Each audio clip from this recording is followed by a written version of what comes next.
നിഷ്പക്ഷമായിട്ട് പറയാൻ പറ്റില്ല. പക്ഷേ അങ്ങനെയാണെങ്കിൽ BJP ഒറ്റയ്ക്കാണ് നേടുന്നത്. അതെ, BJP അവിടെ ബാക്കി ഇതൊക്കെ ഉണ്ടല്ലോ, മറ്റേ PMK.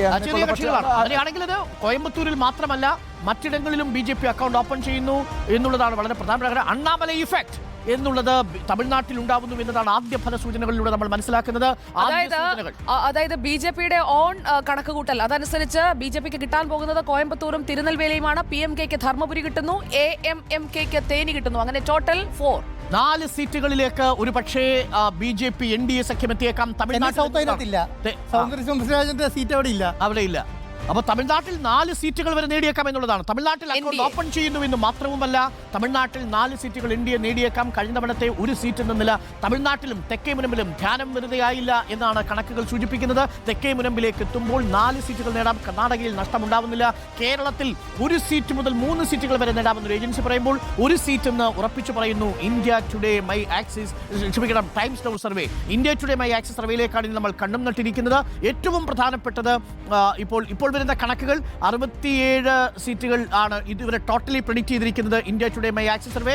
അതിൽ NDA 25 മുതൽ 29 സീറ്റുകൾ വരെ, ഇന്ത്യ മുന്നണി 36 മുതൽ 42 സീറ്റുകൾ വരെയാണ്. തെക്കേ ഇന്ത്യയിൽ നിന്നാണ് ആരംഭിച്ചിരിക്കുന്നത്. ആ തെക്കേ ഇന്ത്യയിലെ കണക്കുകൾ പുറത്തു വരുമ്പോൾ കർണാടകയിലെയും തമിഴ്നാട്ടിലെയും കണക്കുകൾ മാത്രമാണ് ഇപ്പോൾ India Today My Axis survey പുറത്തുവിട്ടിരിക്കുന്നത്. കേരളം പുറത്തുവിട്ടിരിക്കുന്നു 13 മുതൽ 14 വരെ സീറ്റുകൾ കോൺഗ്രസിന് ലഭിക്കാം. 2 മുതൽ 3 വരെ BJPക്ക് ലഭിക്കാം. 2 to 3 LDFന് 0 മുതൽ 1 അക്കൗണ്ട് ഓപ്പൺ ചെയ്യും. BJP അക്കൗണ്ട് ഓപ്പൺ ചെയ്യുമെന്നാണ് 3 ഏജൻസികൾ പറയുന്നു. വളരെ അത്ഭുതകരമായ റിസൾട്ടാണ് കേട്ടോ. കോൺഗ്രസിന് 14 സീറ്റ് വരെ കിട്ടാം. അതായത് BJPക്ക് 3 സീറ്റ് വരെ കിട്ടാം. LDFന് 1 സീറ്റ് കിട്ടാം. 14, 3, 17, 1, 18. ബാക്കി എങ്ങനെ കണക്കാതെ വേരിയേഷൻ ആയിരിക്കും. ഒരു പക്ഷേ അത് 14 സീറ്റുകൾ വരെ കിട്ടുകയാണെങ്കിൽ എങ്ങനെയാ? പക്ഷേ എന്നാലും മാക്സിമം 3 അല്ലേ പറഞ്ഞിരിക്കുന്നത്. 14 സീറ്റുകൾ കിട്ടുകയാണെങ്കിൽ 3 സീറ്റുകൾ BJPക്ക് കിട്ടിയാൽ LDFന് 3 സീറ്റുകൾ കിട്ടേണ്ടതാണ്. അതെ, അതെ. അപ്പോൾ ആദ്യഘട്ടത്തിലെ കണക്കുകൾ പ്രേക്ഷകരിലേക്ക് എത്തുമ്പോൾ NDAയുടെ പ്രവചനം